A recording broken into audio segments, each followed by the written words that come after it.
It is now time to reveal the secret. Over the course of several years, rumors have been circulating across the cryptocurrency community regarding the institution's interest in XRP. But this time, it is not speculation. An official document from BlackRock that was leaked has just been sent to my desk, and the information that it provides completely alters all that we believed we knew about the financial landscape of the future. It has been revealed in a private document that BlackRock, the largest asset management in the world, which controls assets worth more than $10 trillion, has secretly amassed an astounding $9.4 billion worth of XRP. No, this is not a rumor. The document details a multi-phase operation that is aimed to incorporate XRP into BlackRock's next-generation tokenized asset infrastructure. This is the approach that the company has developed. It has the potential to rethink the way in which money is transferred across borders, markets, and even asset classes. Takes some time to process the information. A significant amount of money is being placed on XRP by the same organization that has connections to governments, central banks, and global regulatory frameworks. And it is also the same organization that effectively owns the global financial system. On the other hand, all of us are curious in the reason why. Why do you use XRP? How come now?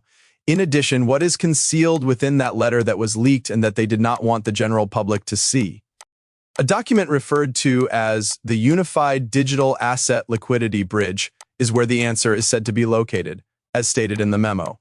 An infrastructure that is intended to connect tokenized versions of real-world assets, such as real estate, equities, bonds, and commodities, and the foundation of that system, which is the single settlement layer that connects everything, is XRP.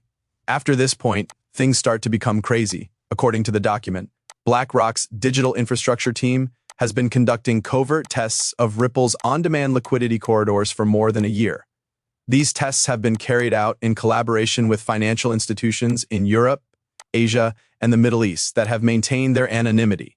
The company's internal forecasts indicate that the new system has the potential to transport trillions of dollars worth of tokenized value every single day, so completely removing the slow and expensive SWIFT network.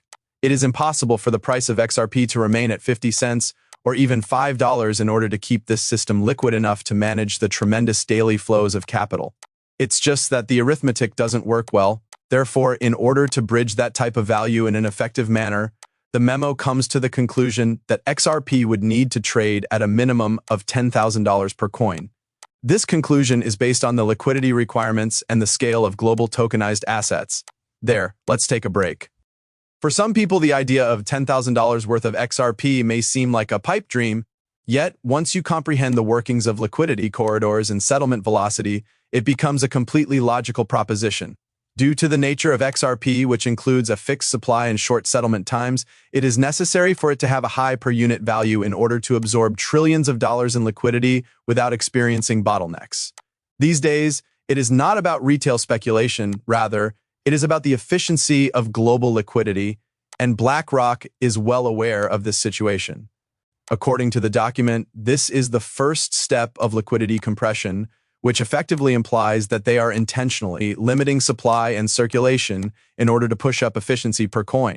This is a tactic that is frighteningly similar to what central banks do with foreign reserves. And now, here's the real deal. This entire operation is aligned with Project Guardian, which is a project sponsored by Singapore and supported by the Bank of International Settlements, BIS, the International Monetary Fund, IMF, and major banks. The purpose of Project Guardian is to investigate the interoperability of tokenized assets. JP Morgan, DBS, and Citi are also official participants in that project, and Ripple is already a part of it. Is it a coincidence? Certainly not at all. The disclosure substantiates the notion that BlackRock's purchasing of XRP is a component of a coordinated worldwide movement toward tokenized finance. For the sake of making a profit, they are not doing so. In preparation for the upcoming financial system, they are constructing the tracks. In addition, the document states that XRP will serve as the impartial bridge currency that will connect traditional markets, digital currencies issued by central banks, and tokenized funds. Keep in mind that the repercussions are really significant. When BlackRock tokenizes assets, they are not simply putting numbers on a screen, rather, they are moving real-world value. like as property, stock, and commodities, onto the blockchain. What this means is that trillions of dollars worth of real assets are moving across networks without any disruptions and are settled quickly through the ledger of XRP. The fact that Ripple has been secretly collaborating with the World Economic Forum, the Digital Pound Foundation, and a number of central banks is not surprising given the circumstances. Each and every piece of the puzzle fits. All of the connections may be traced back to a single truth. XRP is currently being positioned to become the core liquidity layer for tokenization on a global scale. However, that is not the end of it. The letter describes an even more ambitious phase, which is the establishment of the BlackRock Digital Asset Settlement Network, also known as BRDSN for short.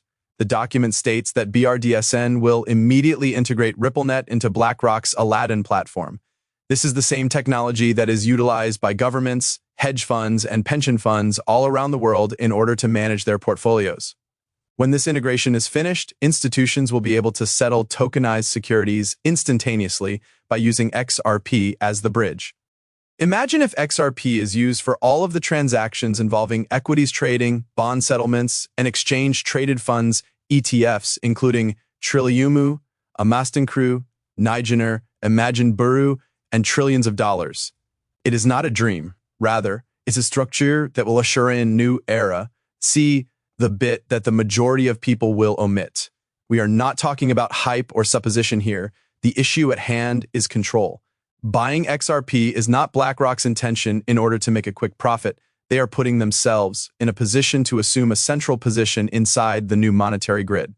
The letter that was leaked makes it clear that XRP is a systemic liquidity asset, which indicates that it is intended to act as a bridge between other currencies rather than to replace them.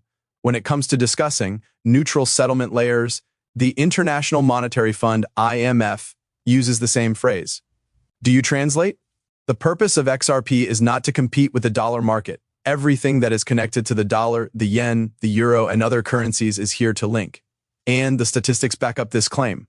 A price that is higher than $10,000 would be justified solely by the fact that XRP is expected to become the bridge for even 10% of the tokenized asset market, which is expected to approach $20 trillion by the year 2030. But the memo seems to indicate something far more significant. Tokenized networks are responsible for the transfer of 90% of the world's value. In such a scenario, XRP does not merely increase in value, rather it becomes vital. For the purpose of settlement liquidity, it would be necessary for every single financial transaction, every single international payment, and every single tokenized security. It is not a fantasy of a cryptocurrency pump. This is the design for the financial system of institutions. First things first, let's talk about what everyone is thinking. Why has this information not been made public before? Quick and easy, timely, absolute precision is the hallmark of BlackRock's operations. The document makes note of the fact that their acquisition of XRP first begun several months before the SEC's case against Ripple began to fall apart. They were aware of what was going to happen. They were confident that Ripple would emerge victorious, and they did it in a stealthy manner, purchasing XRP over the counter and securing billions of dollars in the cryptocurrency while the general public was arguing about the decisions of the courts. They are prepared to initiate Phase 2 liquidity alignment now that regulatory clarity is within reach and the global tokenization movement is gaining momentum. The fact that the memo even makes mention to a Phase 3 retail integration is both curious and interesting. When this phase is completed, it is mentioned that once institutional liquidity is established, XRP-based settlement will trickle down into retail platforms.